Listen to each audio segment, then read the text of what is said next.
কোথায় যাচ্ছ? শালাকে দেখবি এক চড় মার। যখনই কোনো শুভ কাজে যাবো তখনই পিছন ডেকে দিবে। তোমার তো রোজই রোজই শুভ কাজে যাও তুমি। হ্যাঁ আমি রোজ শুভ কাজে যাই।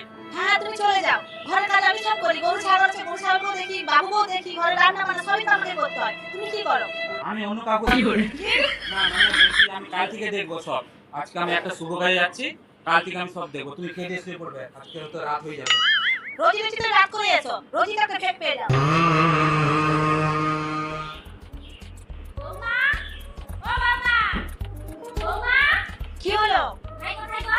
তোমার ভাই তো সে শুভ কাজে গেছে, আর সকাল থেকে বেরিয়ে গেছে, বললো রাতে ঘর ঢুকবে, রাতে তো এলোনি। সকাল হয়ে গেল এখনো অব্দি ঘর এসেনি। হারামিটা কি করেছে জানো? আমাদের মান সম্মান সব ডুবিয়ে দিয়েছে। ও কোনো শুভ কাজে যায়নি। কি করেছে? কি করেছে? এই ভিডিওটা দেখো।